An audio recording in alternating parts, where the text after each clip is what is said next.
War never changes. This is the mantra that's opened, shaped, and perpetuated the Fallout series since its inception. It's a phrase that's become so synonymous with the series that it risks feeling like set dressing, a bit of apocalyptic flavor text to set the mood before players wander into the wasteland. But Season 2 of Prime Video's adaptation does something remarkable with this thesis statement. It takes the weight of those words seriously. Instead of using it to create a sandbox, a wasteland, if you will, of possibility for a player to explore, it actually seeks to understand why the world got to this place and what it says about us as a society. The show and the season really asks why war never changes, and in so doing, it delivers one of the most incisive pieces of political fiction currently on television. Where the first season operated as a crash course in wasteland survival, a primer on navigating a cruel and unforgiving world shaped by the decisions of people who sold the end of civilization as a business opportunity, Season 2 shifts its focus to the machinery behind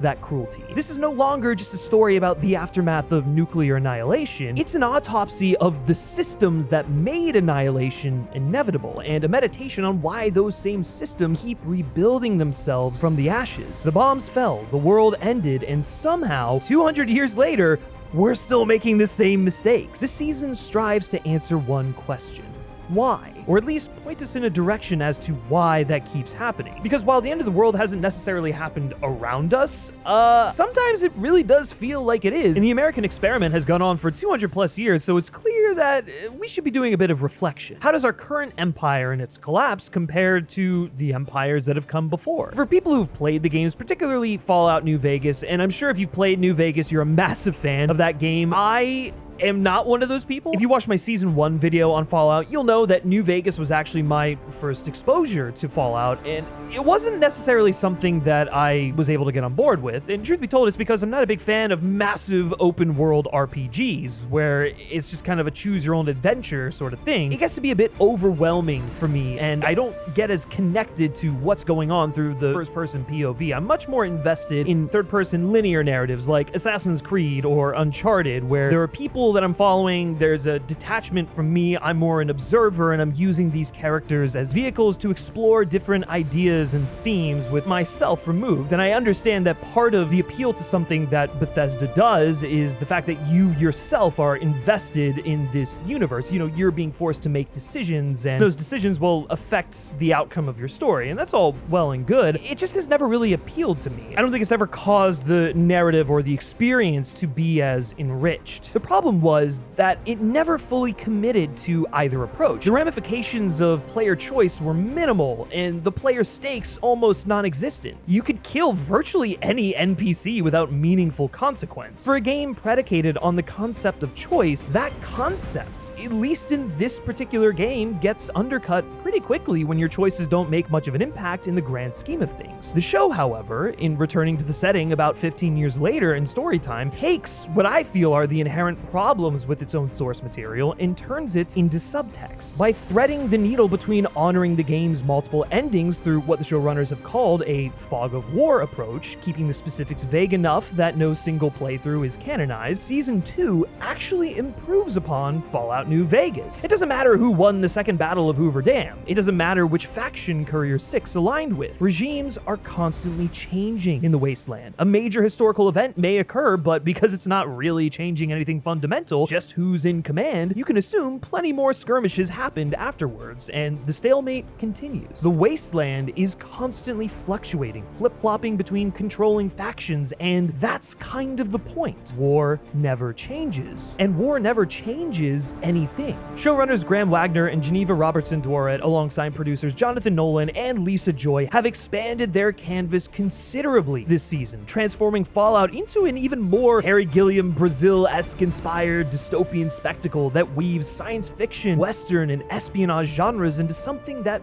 feels genuinely new and fresh. The scope is larger, the ambition greater, and the critique sharper. But what makes it work is its refusal to offer any easy answers. Season 2 understands that the world doesn't change because we keep making lateral moves, cosmetic adjustments that address symptoms while leaving the rot at the center of the system untouched. It's a show about inherited behavior, learned selfishness, and the terrifying terrifying possibility that meaningful change might be impossible as long as we remain creatures of habit. Fallout has always painted a caricature of our real world. That's the brilliance of the series and the games. What's unsettling about Season 2, however, is how that caricature has gradually become more real.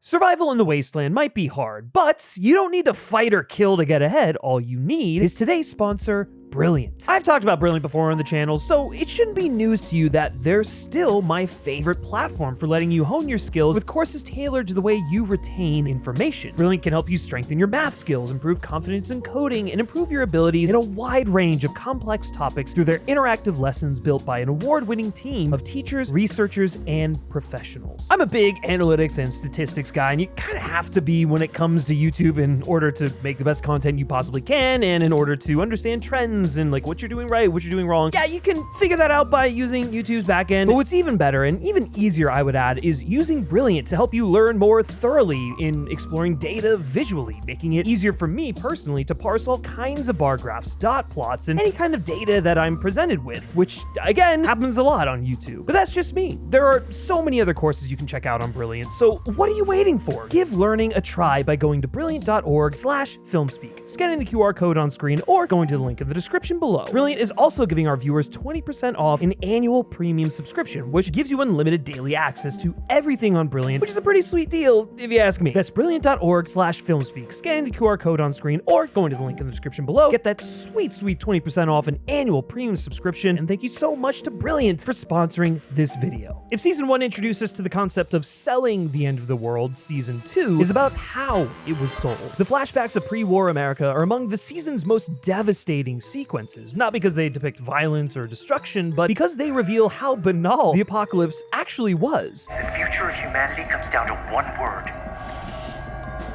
management. It's a corporate boardroom deciding the fate of billions. It's executives talking about earning potential in the end of the world, dropping the bomb within to guarantee results, and the desired aesthetics of the mushroom clouds that follow. The decision to end civilization wasn't made by altruists or madmen. It was made by people running cost-benefit analyses. Season 2 methodically unpacks how this worked and how a nation could sleepwalk into something so horrific. Every dollar spent is a vote cast.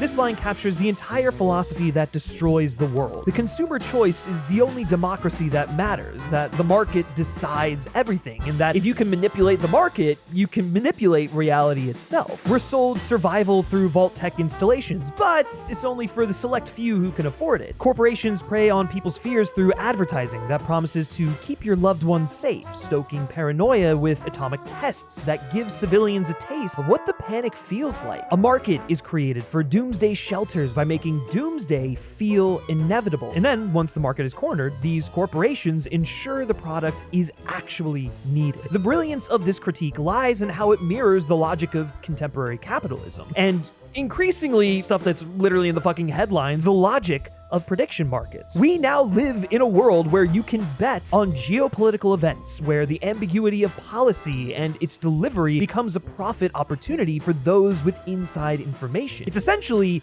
insider trading that exploits uncertainty, and there's no real way to regulate it because it covers literally everything. The combination of AI-driven prediction and this kind of corrupt practice is literally the world of Fallout. We see it in the flashback scenes, monetizing mass paranoia. The world's richest planning the future behind the public's back feels less like satire and more like what's on the front page. How do you trick people into playing into the company's hands? Well, you offer them the chance to have more money than they've ever dreamed because they've been starved of it by the nature of the system, and then prey upon their frustration and desperation. Through that, they become expendable test subjects, forced to do the company's bidding however they see fit. The concept of market research as manipulation, of equipping laborers to do work that feeds the machine while distracting them from income inequality, it's all smoke and mirrors, man. The tools that supposedly make their occupation more enjoyable are just methods of control. The world may end, but progress.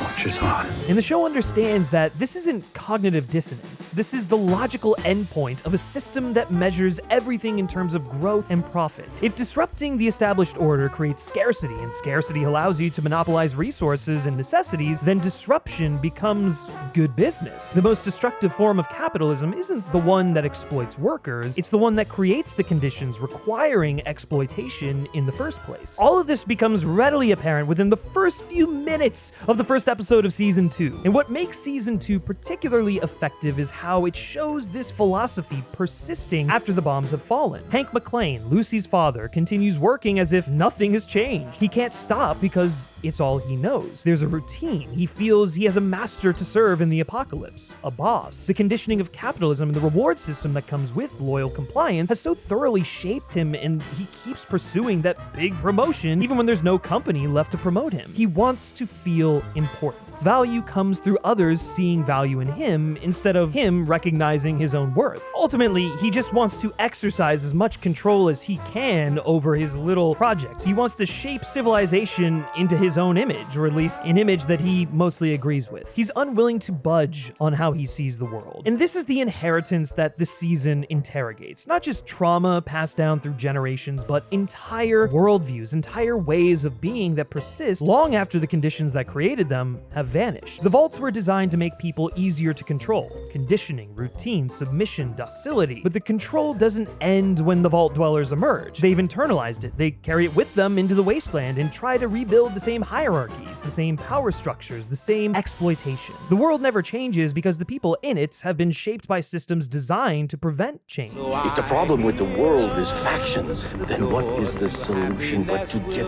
rid of the factions? It's an interesting idea, the kind of thing that sounds reasonable until you examine it, and the show examines it ruthlessly. The problem, aside from genocide, is that eliminating factions just creates new ones. More division, not less. Every group we encounter this season, the Brotherhood of Steel, Caesar's Legion, the remnants of the NCR, Vault Dwellers, Vault Tech itself, believe they have the answer to fixing a broken world. None of them do. They're all just repeating history while wearing different uniforms. The Brotherhood of Steel is particularly instructive. Born out of an act of rebellion against scientists who experimented on people, they've become exactly what they oppose. An authoritarian structure that values power above all else, that dehumanizes anyone different, that uses religious language to justify violence. Violence against a fellow brother is forbidden. Their codex says. But I suppose the codex is open to interpretation. Everyone bends the rules to realize their agenda. What's truly fascinating about the Brotherhood's fracturing throughout the season is how it mirrors the problem of any coalition built on ideology rather than shared material interests. The Western Brotherhood is mounting a rebellion against the Commonwealth, but when you look closely at who comprises their ranks, there's nothing actually unifying them. Some are less religious than others, and so are less likely to join up for something higher than themselves. Some are just bigoted. Some are angry at the elitism and superiority complex of the Eastern faction. They're all founded upon the basic tenets of the Brotherhood, but they operate to varying degrees of extremity. Some more interested in wealth, some in retribution, others in tradition, with blood feuds informing prejudices against other chapters, and so on. It reminds me a lot of Lawrence of Arabia. In various Arab tribes, Lawrence tries to unite. The dream of an Arab nation run by Arabs in Damascus ultimately fails because Arabs aren't a monolith. They're a collection of different tribes who share a religion but operate according to wildly different interests and histories. The only unifying factor was belief in Lawrence himself. And Lawrence doesn't even want to be there anymore. When you remove him, it all falls apart because they can't really agree on why they even want to exist as this coalition to begin with. The same is true of the Brotherhood and its founder. Quintus invokes that founder to justify the uprising, but when Maximus calls his bluff, Quintus reveals his hand. It's about power, not righteousness. They may get their civil war, but they won't be able to rule united because nothing actually unites them. Furthering this civil war motif is this season's edition of Caesar's Legion, who represent an even more nihilistic dead end to the end of the world. They've completely adopted ways that don't even fit the era they've patterned themselves after. They're just misguided people looking for an excuse to be barbaric. Good is not a meaningful vector in history, only strength. The Legion is the ultimate test for Lucy's belief that there's always a way to reason with people, to find common ground. Sometimes there isn't. Sometimes these people are just fucking fascists, literally. Some people have no interest in coexisting, only dominate. When presented with the option to have Lucy help with conflict resolution, in talking to the other Legion, the one Lucy stumbled into is feuding with, they aren't really interested, which shows they aren't actually interested in solving problems, just perpetuating them, continuing violence under the guise of something else. The Legion is at war with everyone, including themselves. Two Caesars fighting over who will be the rightful heir. It means nothing. It's just power for power's sake. They're literally fighting over a corpse, over an idea that died centuries ago. And when Macaulay Culkin's character finally gets the answer they've been fighting over, it proves that nothing has changed in all that time. The note that has been the catalyst for all this bloodshed reads, "I am Caesar, I am the Legion, it ends with me." Caesar didn't want to let go of the power he had, just like the Caesars that followed him and the ones that preceded him. There is no divine answer, no guidance, just power transferring from one to another through the only ways it can, through death, destruction, and force. The illusion of power is the only thing keeping this civil war alive, and by keeping revelations of the notes a secret for his own gain, the cycle continues, never stopping, never changing. The irony of drawing parallels between Rome and America, a fallen empire and one that's on the brink of collapse, isn't lost on the show. If you think everyone else is the bad guy, chances are you're the bad guy. A line that a certain subset of the country definitely needs to hear. However, the bad guys aren't the only ones who find themselves in this endless cycle. It infects everyone and everything. Even the NCR, presented as the most morally viable option in this post-apocalyptic reality, can't fully escape the pattern. They fight for clean water, schools, rights. They fight for people other than themselves. They're trying to restore some semblance of democratic governance to the wasteland, but they suffer from issues inherent to any expanding bureaucracy. Their hearts are clearly in the right place, but they haven't fully shaken the institutional problems that plagued pre-war democracy. More importantly, they can't sell their message. They have all the right ideas and no ability to make people care about them. Even when Maximus symbolically represents the NCR in his battle against the Death Claws, wearing their emblem on his chest, the townspeople may cheer him on and laud his arrival, but instantly bet against him and desert him when the going gets tough. Their consistent failures mean the odds are ever stacked against them, and they can't garner meaningful backing from those they seek to represent. The good guys keep losing because they don't know how to market virtue, which is silly because virtue sounds like it should be obvious. However, a good slogan, a good marketing campaign will go a long way. This season's critique here is pointed. It's not enough to be right. Failed capitalism paves the way for authoritarianism precisely because the authoritarians know how to speak to people's frustrations. They package their oppression as salvation. Meanwhile, those fighting for actual change rely on the goodwill of others, on the hope that virtue will be self-evident. And that's putting too much faith in people to do the right thing, unfortunately.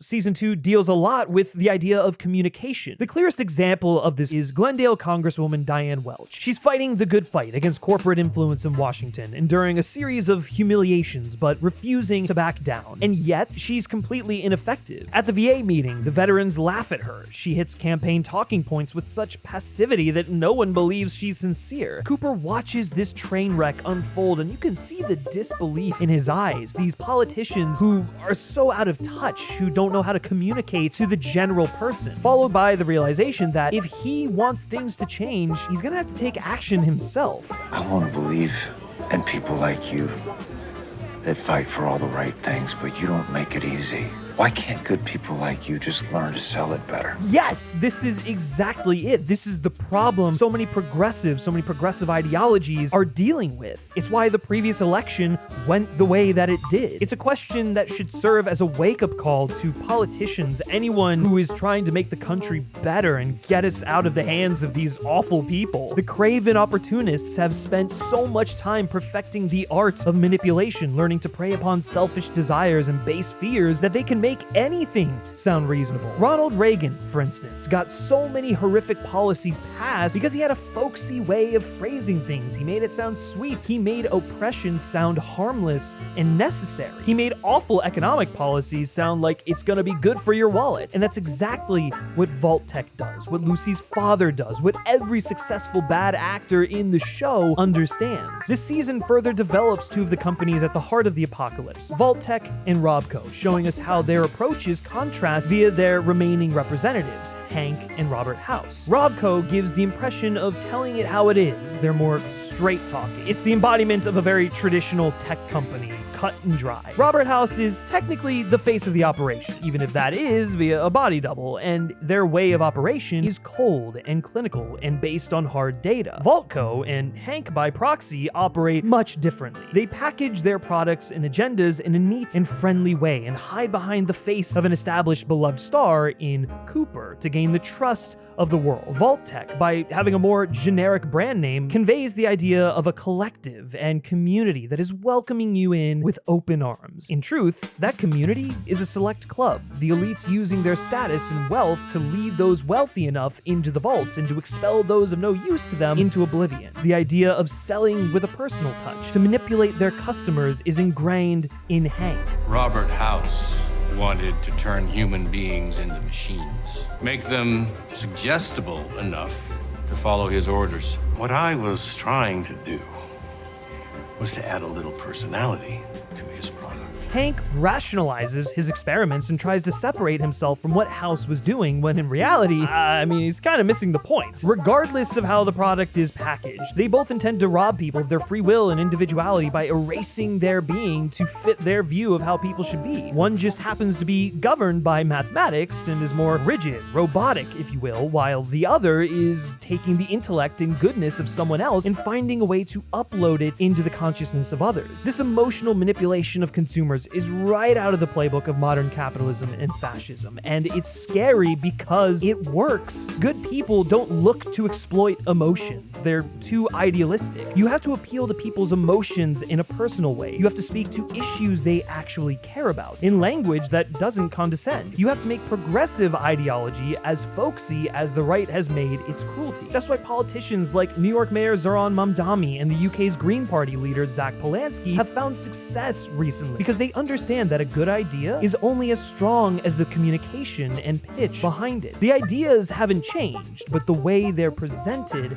has. While the surface is a world unto its own, the same critique extends below the surface to the vault dwellers themselves. Betty, the overseer, is trying to keep everyone alive amid a water crisis, but she can't communicate in a way that addresses their concerns and earns their trust. She could exercise force, but that would create further division. Reg gains popularity by speaking to the selfishness of 33's interests, vilifying Betty, positioning himself as a man of the people. People don't want to endure hardships or rations, they want what's theirs, even at the expense of everyone else. The tribalism becomes even more nonsensical because they're all the same. Vault 32 against Vault 33, both descendants of the same experiment, fighting over resources that could sustain everyone if they cooperated. But cooperation requires trust, and trust requires communication, and communication has been designed out of them. They've inherited their ancestors' selfishness, their prejudices, their entitlement. The inbreeding isn't just genetic, it's ideological. This is exactly why the Brotherhood succeeds where the NCR fails. Not because they're better, they're far worse, but because they understand how to sell a message. Maximus fighting in needless battles for show, the culture of superficial strength and dominance, the pageantry of power armor and ritual. Much like Catholicism, it tells a story. There's an allure that draws people into its ranks, a grandiosity, which is exactly what draws someone like Maximus to it initially. However, as we saw across last season, the Brotherhood isn't exactly what Maximus thought it would be, but he sees no other choice. Xander Harkness speaks to Maximus's frustrations, feeds him what he wants to hear, shows him what he could have if he joined the Commonwealth. It's the same approach Vault-Tec used to sell the apocalypse. He's preying upon Max's desires, the things that he wants, the things that he's not getting, and he's speaking them in a nice way that pushes someone like Maximus to initially go along with it. Vault-Tec devotee Hank McClane is this season's most interesting character, definitely the most disturbing one as well because of the violence he commits, and it's all because of how ordinary his evil is. His project, neutering the inhabitants of the wasteland, wiping their memories and implanting new personalities, creating a docile workforce with no opinions or individuality, is horrifying on its face. But listen to how he talks about it. He calls it his little project, equating it to hobbies he had when Lucy was a a kid. He speaks of the world needing to return to traditional family values without recognizing that the people peddling those slogans are the reason the world became a hellscape. He's willing to experiment on anyone, including Vault-Tec executives, because the system is nothing more than a collection of individuals, not individuals acting collectively. What Hank wants is simple. He wants the 1950s.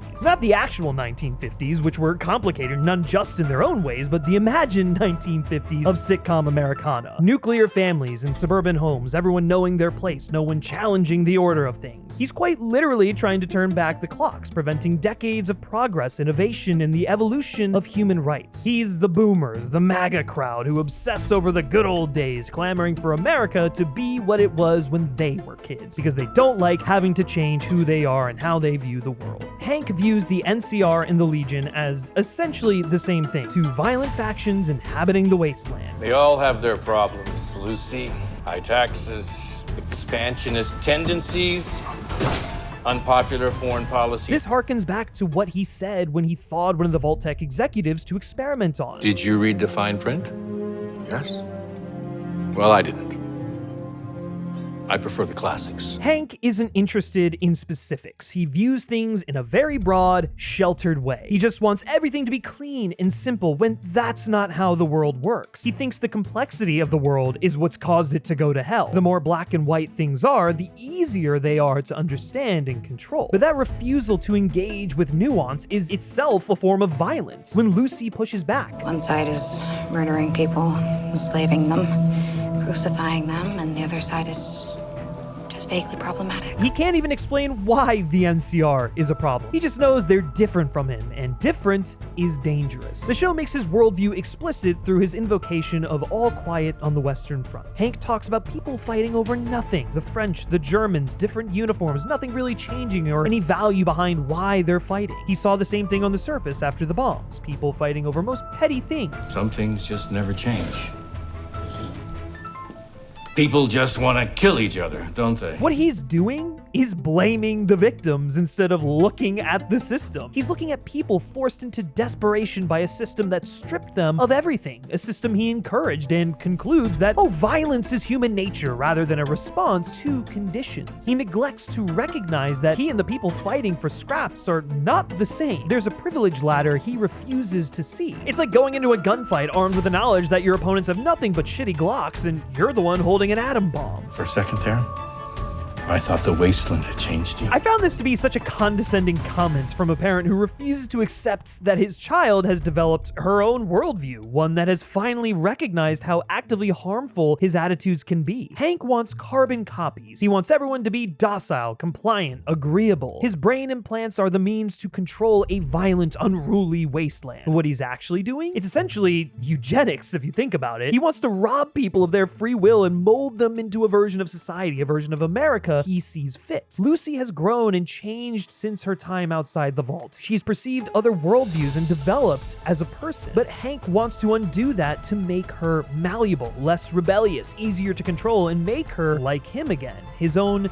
mini-me. This is the endpoint of nostalgia as a political project. Not the preservation of what was good, but the erasure of everything that challenges a sanitized memory. Hank isn't interested in rehabilitation. He's interested in lobotomy. And the person now controlling them, the head in the mainframe, is the Glendale Congresswoman, Diane Welch, someone who started with good intentions but got swallowed by the machine she thought she could change from within. Fallout isn't just interested in exploring the internal implications of its regime, but also how America's actions have informed how they're perceived by the rest of the world and its so-called allies. This is encapsulated perfectly within Stephanie's storyline, which might be the season's most uncomfortably timely, hitting harder as the show airs during an era of renewed American aggression toward Canada. She's a survivor of American imperialism, raised in an internment camp run by the American government after the annexation of Canada, and watched them kill her mother. There's a flood coming, and you keep your head above that water any way you can. If you have to hurt people, God won't judge you.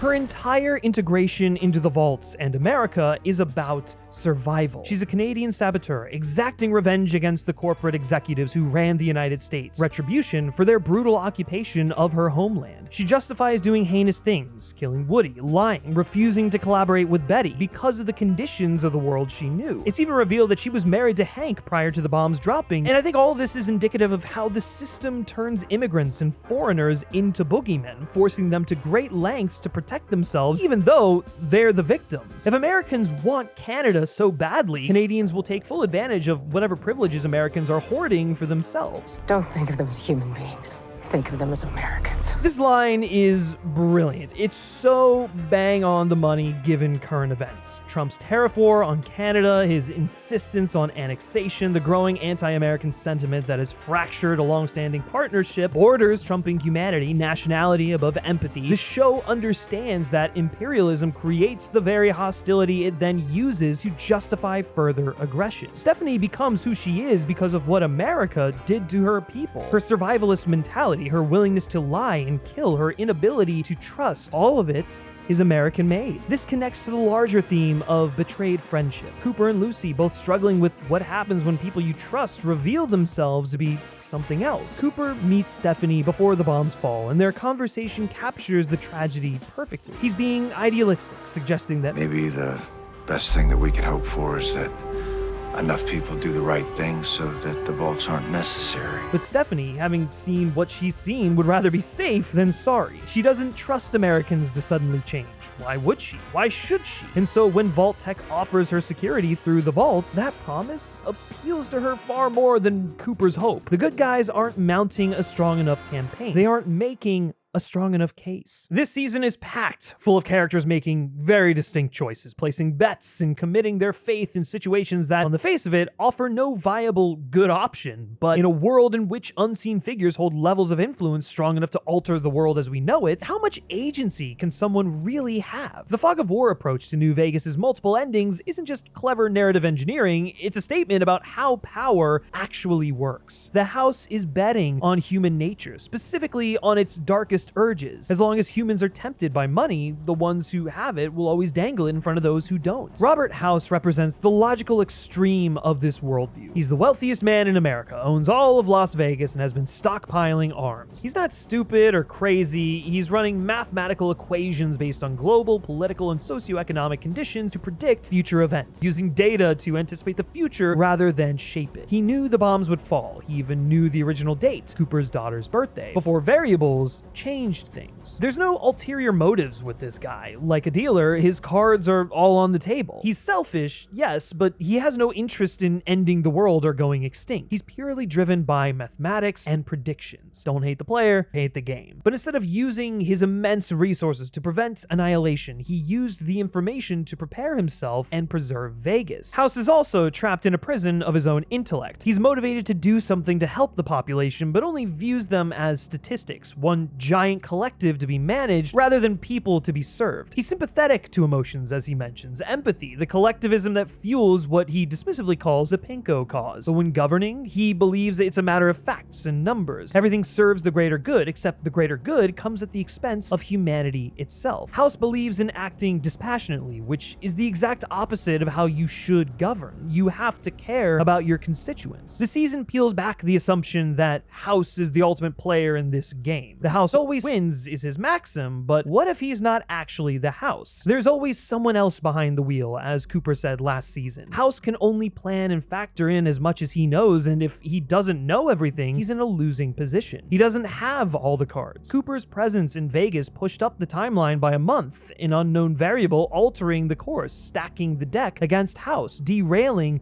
his plans. It recalls the idea that planning is futile in the apocalypse. Action is what gets results. House is a man of plans, not necessarily action. The Enclave, the other player at the table, has been manipulating everyone, including House, from the shadows. They beat House at his own game by being the real House the whole time. It's a slow unraveling that Robert House is not the House he thought he was. And quick side note, Justin Theroux is doing magnificent work here. His performance as Robert House is absolutely absolutely captivating. I mean, the performances across the board in the show are obviously fantastic, but like Justin Theroux was the big highlight of the season for me. He really, oh my gosh, just captivating on screen. He got this character to a T. But anyways, this whole revelation regarding the house transforms New Vegas's illusory choice into something darker. The show takes the narrative limitation of needing to honor multiple endings and turns it into a thematic statement about systemic power. Individual choices are meaningless when the system itself is designed to produce the same outcomes regardless of which path you take. Lucy's approach, choosing kindness even when it doesn't work, choosing to believe in people when they disappoint, might seem naive in this context, but the show suggests it's actually the only meaningful way to go about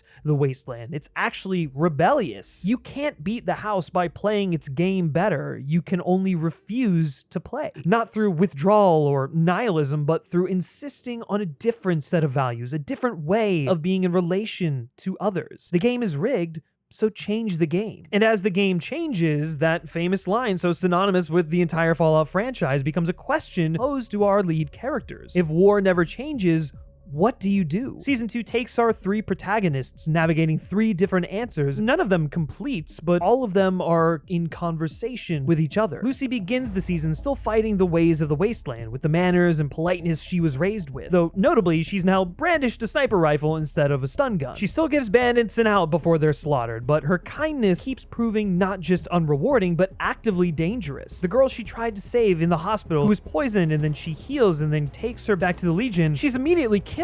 It's all for nothing. Her goodwill went punished. And then subsequently, Lucy's torture at the hands of the Legion, her near-death experiences, her drug addiction, all of this chips away at her ability to maintain the moral high ground, which is why she kind of considers Hank's idea for a second. Seeing the brutal Legion soldier fighting against the NCR guy, the person who helped save her life, someone that she knew, seeing that caused her to be like, oh, well, shit, I gotta hit this button in order to save both of them. What's brilliant about Lucy's arc is how the show refuses to frame her evolution as simply learning how the world really works. I mean, yes, she does do that, but she's not abandoning her values. She's learning how to navigate the wasteland differently. She kills mindless ghouls, not people. She adapts without surrendering. The real test comes with Welch's severed head, as she's forced with a choice. She can do what she knows is right and mutually beneficial to all parties in giving Welch her mercy killing, subsequently putting an end to her father's inhumane work, or she can try to maintain her no-kill rule. Why does everybody always want me to kill them all the time? As the season challenges her altruism and optimism in the face of impossible decisions, the need for survival and her desire to ensure she compensates morality for the sins of her father. Her conflict with Hank crystallizes this. She won't execute him, but she refuses to let him off the hook in a cat-and-mouse game of oppression versus uprising. Cooper, her father figure in the wasteland, you could argue, saves her from her father and gives her the kind of freedom her father never could. The power of choice, real choice. He lets Lucy decide the fate of her father, write her own story, and she naturally chooses an option of non-violence, but not one of submission. She intends to neuter him, but in one final act of control over his daughter, ironically, his own form of rebellion against her, he takes the choice out of her hands and does it himself. She loses her father, but in doing so, finally achieves real freedom. By season's end, she's making a choice. She refuses to let the wasteland change her, refuses to take the easy option her father presents, refuses to be given ultimatums, and refuses to have her agency stripped from her. She's a person making her own way in the world, which is what the games have always been about on some level. She's broken out of her predetermined story and entered an open world mode of living. Cooper Howard, both as the pre-war movie star and as the ghoul, represent the opposite trajectory. Someone who started as an idealist and had it beaten out of him. The flashbacks show us how this happened, how his belief that doing the right thing mattered was systemically undermined by a world rigged against his righteousness. He watched the bombs fall, knowing he hadn't been able to stop them. He lost his family. The nihilism that defines the ghoul was born from the recognition that his choices hadn't mattered. In an interview with Discussing Film, Walton Goggins described Cooper's struggle this season. This is a guy who doesn't want to be human. Being human in this world equates death. For him, it is about resisting being vulnerable.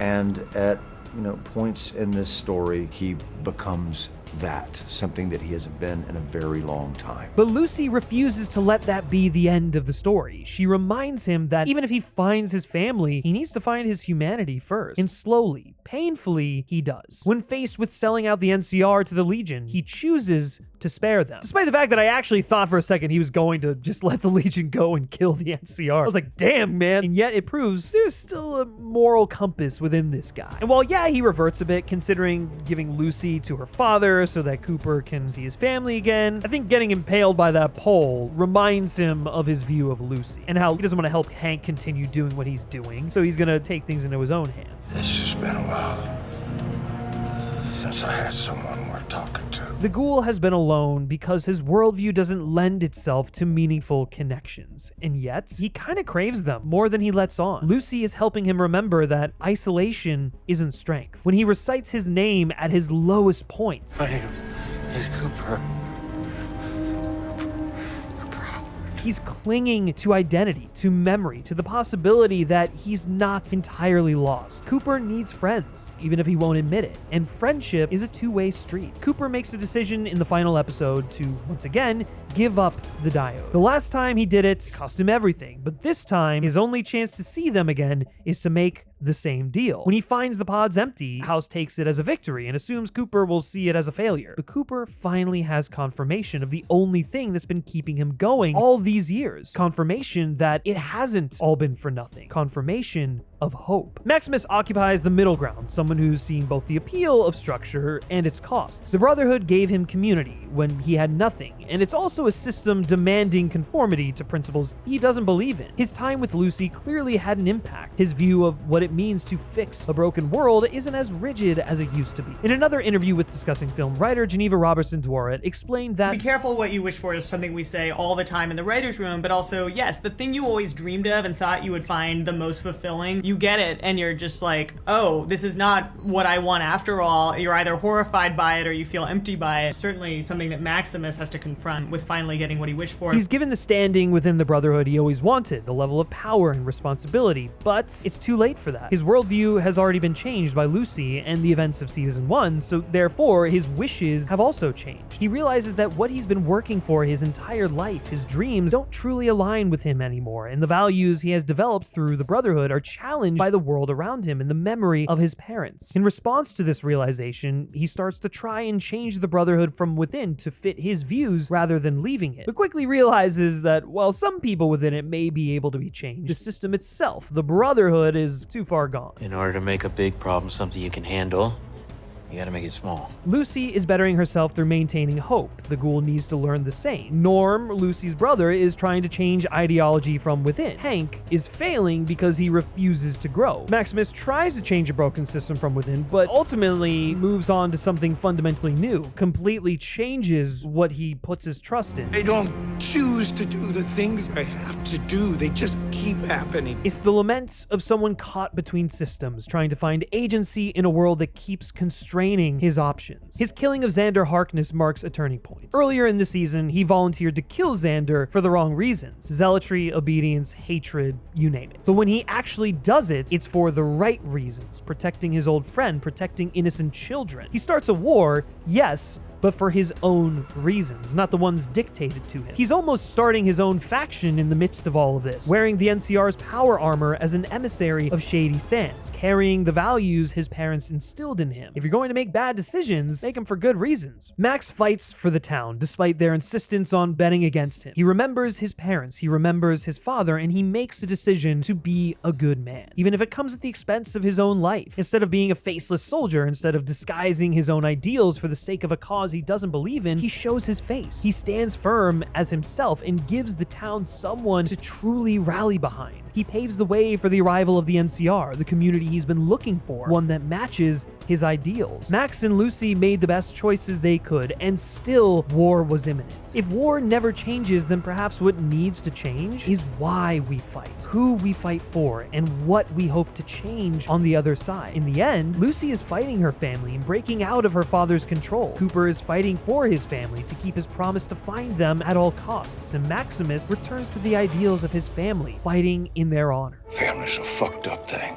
Fallout Season 2 is pretty incisive in its commentary on the limits of familial loyalty. Barbara Howard is willing to sacrifice billions of people to protect her own family. Hank nukes Shady Sands and experiments on countless people in the service of a vision of family values. These people aren't monsters who don't love their children. They're people whose love has become pathological, who kind of become monsters, whose definition of family excludes anyone not immediately related to them. None of this is a good idea, Barbara admits when discussing the plan to drop the bombs. So she has the self-awareness to recognize she's doing something terrible, but continues to do it anyway. Some of the worst things imaginable are done with the best intentions, to quote the great Alan Grant. She's no different from those who inflict violence deliberately. The outcome is the same. Lucy and Cooper both struggle with this. Lucy learns her father destroyed an entire city and continues to commit atrocities, but she can't simply execute him. Cooper spent centuries believing his wife and child might still be alive and that his family might somehow be waiting for him, and that belief became the engine driving his survival. Both of them have to reckon with the possibility that the people they love are not who they thought, and that love doesn't obligate complicity. This feels particularly resonant in our current political moment, when families are being torn apart by ideological divides. The show doesn't offer easy answers. It doesn't say you should always cut ties or that you should always forgive.